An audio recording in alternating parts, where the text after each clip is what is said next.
تو شکر ہے کہ مسلمانوں کو اتنی کمیونیکیشن نہیں ہے، بالکل ہی اجڑ ہے مسلمان زیادہ تر، ورنہ تو اسلام سے دور بھگا دیا تھا ہم نے۔ اگر ہمیں بات کرنی بھی صحیح اتنا آتی ہوتی۔ میرے ایک استاد تھے، وہ کہہ رہے تھے کہ اگر قرآن پاک کو تم چپ کراؤ گے تو قرآن تمہیں چپ کرا دے گا۔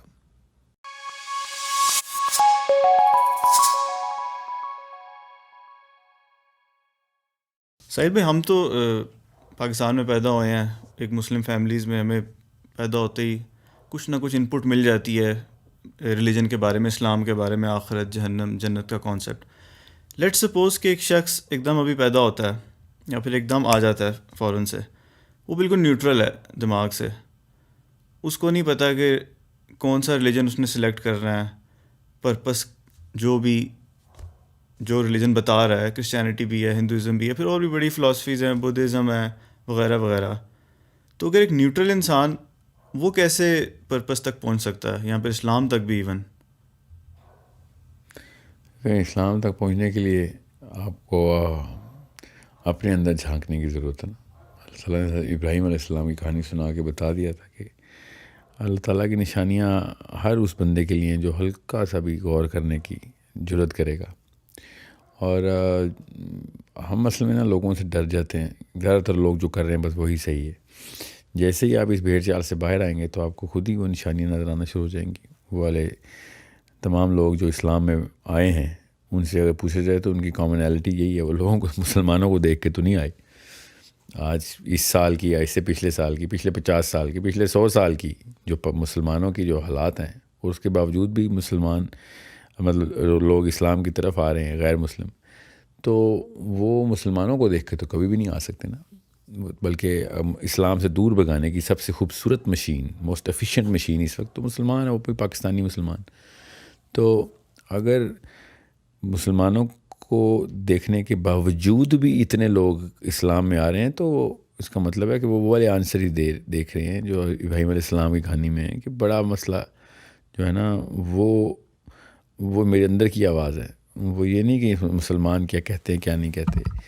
یہ تو شکر ہے کہ مسلمانوں کو اتنی کمیونیکیشن نہیں ہے، بالکل ہی اجڑ ہے مسلمان زیادہ تر، ورنہ تو اسلام سے دور بھگا دیا تھا ہم نے۔ اگر ہمیں بات کرنی بھی صحیح اتنا آتی ہوتی تو کوئی بھی نہ آتا۔ ہم تو جس طریقے سے فلسفہ پہنچاتے ہیں نا دنیا کو، جو ہماری اوقاتیں ہیں، تو غیر مسلم نے تو سن کے مان جانا تھا کہ تمہاری کتاب سے اگر یہ سیکھتے ہو جو ہمارے کرتوت ہیں، کیونکہ ہم کرتوتوں کو تو جسٹیفائی کر لیتے نا ابھی، تو ہر کوئی کرتا ہے اپنے، تو پھر تو کسی نے نہیں آنا تھا۔ تو شکر ہے مسلمان کو بولنا ہی نہیں آتا۔ قرآن وہ واحد کتاب ہے جس پہ سارے کی ساری امت اکٹھی ہے، اور کوئی پڑھتا ہی نہیں ہے، نہ ہی کوئی سمجھتا ہے۔ اس لیے غیر مسلم کو اللہ تعالیٰ نے بغیر مسلمانوں کے جو ہے نا یہ راستے دیے ہیں جو اندر آ جاتے۔ سو یہ ایک ایسا مسئلہ اتنا بڑا مسئلہ ہے کہ جس کو سالو کرنا بہت ضروری ہے، اور یہی کوشش ہے میری اب۔ اور یہیں سے یہی نظریہ جو ہے نا، یہ زاویہ اتنا بڑا ایک معمہ حل کر دیتا ہے کہ پھر کیا کریں۔ تو اسی لیے کمپنی کھولی ہے کہ کس طریقے سے نالج اور اسکل جو ہے نا، نالج سب سے پہلے، پھر اسکل دیں، اور وہ والا کریکٹر ایٹریبیوٹس بلڈ کریں مسلمانوں کے، کہ وہ والی ایلوکوینس آ جائے کہ لوگ دنیا میں جب بھی مسلمان کو ایٹ لیسٹ اس سے اگلی نسل میں دیکھیں یا سنیں یا پرکھیں، ایٹریبیوٹ سے پرکھیں، تو ان کو اپنے اندر کی آوازوں کے اوپر انحصار نہ رہے، بلکہ ہماری آوازوں کو سن کے بھی اسلام کی طرف آ سکیں، اور وہ اسی طریقے سے آئیں جس طریقے سے حق ہے قرآن بیان لانے کا کسی کو۔ اور یہی کیا تھا نبی علیہ السلام اور صحابہ نے، ان کی باتوں کو سن کے بھی، ان کے اعمال کو دیکھ کے بھی، ان کے کردار کو دیکھ کے بھی قرآن ہی نظر آتا تھا۔ ہم ایگزیکٹ مطلب ہم تو گیتا کو بھی فیل کر جائیں اگر یہ جو حالات ہمارے ہیں، مطلب گیتا کے اندر بھی کچھ اسٹینڈرڈس تھے، ہم تو ان کے اوپر بھی پورا نہیں اتر رہے۔ تو یہ میرے ایک استاد تھے، وہ کہہ رہے تھے کہ اگر قرآن پاک کو تم چپ کراؤ گے تو قرآن تمہیں چپ کرا دے گا۔ مجھے کبھی بھی سمجھ نہیں آ رہی تھی یہ بات، فلسفے کی بات تھی۔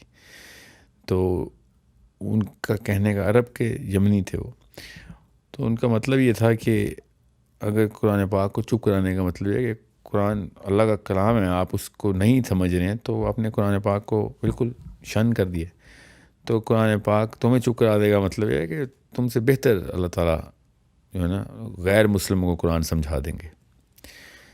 کہ ہماری کوئی اوقات نہیں رہے گی, ہماری زبانیں بند ہو جائیں گی, ہم جو مرضی بول لیں. قرآن پاک خود اپنی ایڈوکیسی کرنے کے قابل ہے. اللہ تعالیٰ ایسا انتظام کریں گے, اور یہی ہو رہا ہے. پھر وہ جو لوگ آپ نے جو کہا نا خود ہی آ جاتے ہیں.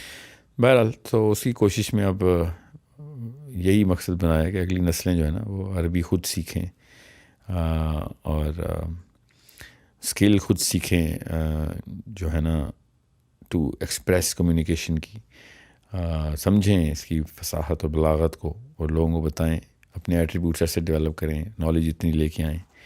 یہی اب میرا انشاءاللہ زندگی کا مقصد ہے. اگلی اس کو 100 ایئر پلان بولتے ہیں ہم, کہ اگلے 100 سال کا پلان جو ہے نا ابھی لاک کریں, اور اس وقت جتنے بھی مسلمان زندہ ہیں, مرد اور عورت, ان سب کو یہ نالج, یہ اسکل اور ایٹریبیوٹس دے سکیں. ٹائم لگ رہا ہے, ابھی شروع کیا ہم نے انشاءاللہ. مگر ہزاروں میں آ رہے ہیں لوگ الحمدللہ, سینکڑوں میں بھی نہیں, ہزاروں میں آ رہے ہیں. اللہ تعالیٰ ہی لے کے آتے ہیں. یہ انہی کی نسلیں ہیں جو آگے سے یہ علی ایلوکوینس لے کے آئیں گی, جو قرآن پاک کی وکالت اور قرآن پاک جن کی وکالت کرے گا انشاءاللہ.